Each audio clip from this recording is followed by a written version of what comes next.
చేసినటువంటి ప్రకటన అది. నిన్న అసలు ప్రభుత్వం గురించి జగన్మోహన్ రెడ్డి గారు ప్రభుత్వం వెళ్ళిపోతుంది అనేది మాట్లాడలేదు, ప్రజల కష్టాల గురించే మాట్లాడారు. మీరేసిన క్లిప్పే రాంగ్. అక్కడ మీరు ప్రజల్ని డైవర్ట్ చేస్తున్నారు.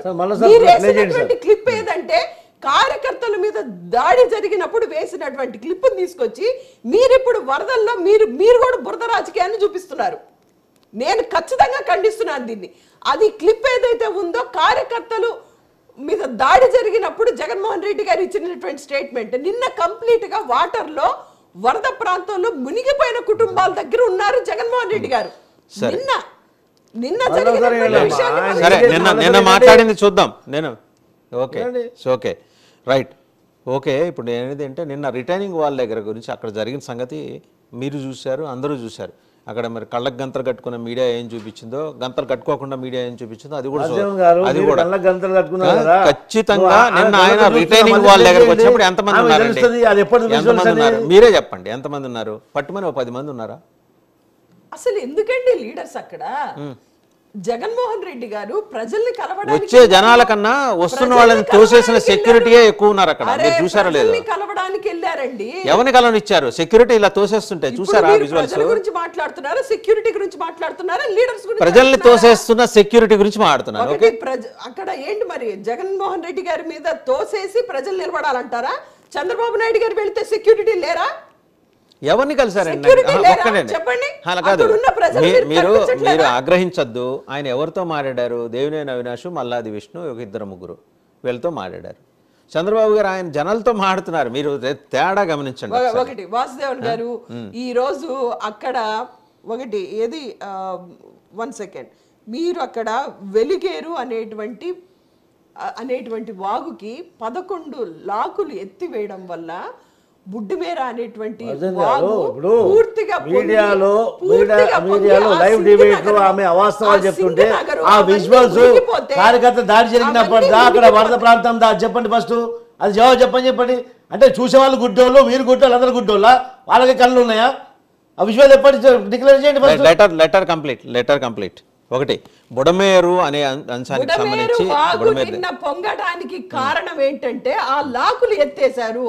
ఆ లాకులు ఎందుకు ఎత్తేశారు? కరకట్టలో చంద్రబాబు నాయుడు గారి ఇంటి మీదకి నీరు రావటం వల్ల ఆ నీరు కంట్రోల్ చేయడానికి ఆ లాకులు ఎత్తేశారు.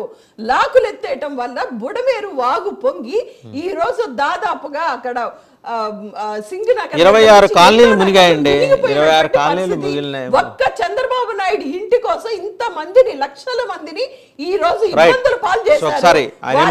వాళ్ళకి భోజనాలు లేవు, కనీసం రీహాబిలిటేషన్ సెంటర్లు లేవు. మీరు అడిగారు కదా, ఆయన ఏం మాట్లాడారో చూద్దాం. లక్షల మంది ఉంటే కనీసం 6 రీహాబిలిటేషన్ సెంటర్లు పెట్టారు. 6 రీహాబిలిటేషన్ సెంటర్లు పెట్టడం వల్ల చంద్రబాబు నాయుడు, జగన్మోహన్ రెడ్డి గారు ఏం మాట్లాడారు ఒకసారి? ఎమ్మెల్యే గారు అక్కడ ఎందుకు లేరు? ఒక పాయింట్. నిన్న గుడ్లమేరు ఘటన జరిగినప్పుడు అక్కడ ఎమ్మెల్యే లేరు, హోంమంత్రి వనిత గారు లేరు, ఇంతవరకు రాలేదు. ఆడపిల్లల విషయం మీరు హోంమంత్రి గారి మీద పడిపోతారేంటి? ఆవిడ అక్కడ పాపం వినండి మహిళా సమస్యల మీద.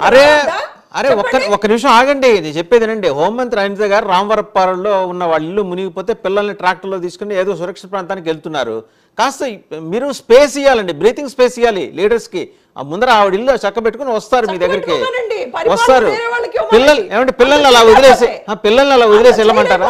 C first of all she is a mother, okay? మీరు ఒక తల్లి. ఆ పిల్లల్ని సురక్షిత ప్రాంతానికి తరలించి వచ్చి ఆవిడ విధుల్లో ఉన్నప్పుడు కొంచెం హ్యుమానిటేరియన్ యాంగిల్లో ఆలోచించండి. ఆలోచించే లోపల జగన్మోహన్ రెడ్డి గారు ఏమన్నారు చూద్దాం ఒకసారి. ఒక్క నిమిషం, ఆయన ఏమన్నారు చూద్దాం. ఒక్క నిమిషం మీరే మాట్లాడదు, ఆయన ఏమన్నారు చూద్దాం. ఒక 8 లక్షలు 9 లక్షలు క్యూసెక్కులు అలా పారుతా పోయిండు 30వ తారీఖు నుంచి.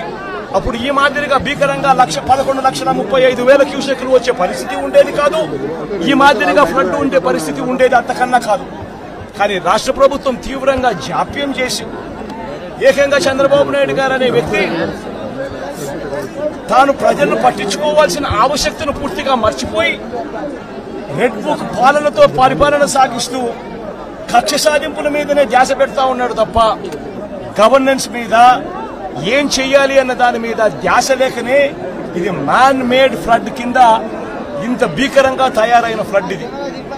దీనికి గన 30వ తారీఖు నుంచే పర్ఫెక్ట్ ప్లానింగ్ గన చేసిందంటే మనకు బుధవారం నాడు అలర్ట్ వచ్చినప్పుడే తుఫాన్ రాబోతా ఉంది అని చెప్పి అలర్ట్ వచ్చినప్పుడే మనం కానీ ప్లానింగ్ చేసి ఉండి తుంగభద్ర నుంచి వచ్చే నీళ్లు శ్రీశైలం నాగార్జున సాగర్ లాగి ఉండేటివి. పులిచింతల్లో మూసీ నది నుంచి వచ్చే నీళ్లు ఆపుకొని ఉండవచ్చు. తర్వాత ఉపనదులు